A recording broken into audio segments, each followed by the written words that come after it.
In this video, I want to demonstrate how I use Edpuzzle in my current role, which is working with schools and districts. You've probably heard me talk about how I use Edpuzzle in my flipped math classroom. In this video, though, I instead want to focus on Edpuzzle for coaches, principals, and other school administrators who work with teachers. I believe it's incredibly powerful when school leaders utilize the same tools that they're asking their teachers to incorporate into their classrooms. This approach not only provides an opportunity for teachers to see the tools in action, but also allows them to engage with these tools from the student's perspective. The second point is particularly impactful since tools often look different when viewed from the student's end compared to what the teacher's view of the platform looks like. Additionally, teachers gain a deeper sense of empathy for the problems and frustrations that students might encounter. So let's quickly jump over to Edpuzzle so that I can demonstrate what I mean. All right, so here's a sample online course that I've developed for teachers in schools. This is just one example. And if I hop over to one of the pages, you'll see that I've embedded an Edpuzzle here. And so this Edpuzzle is actually just a tutorial. It is an introduction to the challenge that teachers are going to do for this particular module. And I used Edpuzzle so that I was able to model how I would use Edpuzzle, but also to engage teachers and allow them to interact with the video and for me to answer any questions that they might have. All of that, again, can be done strictly through the Edpuzzle, which makes it easier for me to manage and I think makes it easier for teachers to navigate. So you'll see that it starts off with a little bit of an introduction before we launch in, just a little check, make sure that people are doing well, which I wanted to start this module with anyway, so I was able to just do that through Edpuzzle, and I gave them the chance to type their answer or to record an audio response there. Hello.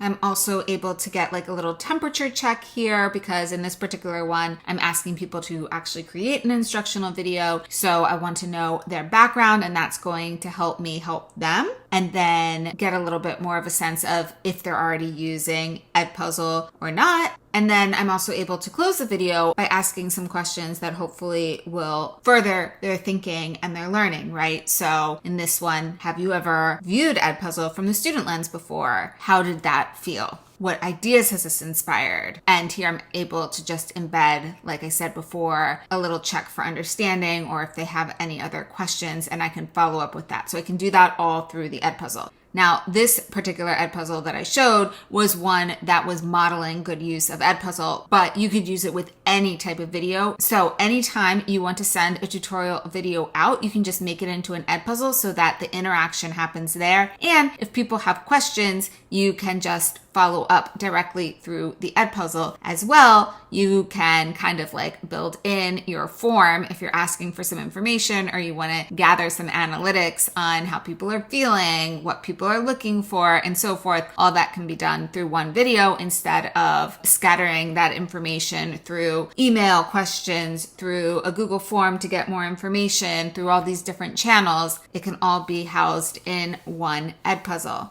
Now, before I move on, if you are going to use Edpuzzle for your trainings, like I do, something you have to make sure that your teachers are very comfortable with is that when you want teachers to be able to engage from the student lens, you have to make sure that they are logged in as a student. So every time I do this type of activity, I have a little tutorial that I link out to that shows people that they have to log out of their teacher account and log back in as a student in order to engage with the video tutorials that I'm sharing with them. It's the same Google account that they use, but they have to log in as a teacher and as a student separately. Quickly to show you what I mean, if you are logged in as a teacher with all your classes, you would log out in order to engage as a student and just log back in and say, I'm a student. Here you can use your same Google account login, but you just have to log in and out as a student or as a teacher. People get very comfortable with that after the first couple times,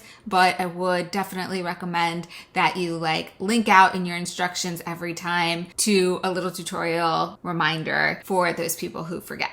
In addition, if you are a principal, Edpuzzle can be a powerful tool for modeling best practices. For instance, if you have a bunch of informational content that you need to share during a faculty meeting, you can flip that meeting by using Edpuzzle. By having teachers engage with the necessary information in advance, you can free up valuable meeting time for discussions and activities. When teachers engage with the video through Edpuzzle, it also provides an opportunity for them to ask questions ahead of time. This way, you can walk into the meeting already aware of some of the issues that need addressing, or even prepare activities based on people's interests and needs. Anyway, this is just a brief overview of some of the ways that I use Edpuzzle with adults. I hope that it has given you some ideas that you can put into practice for yourself.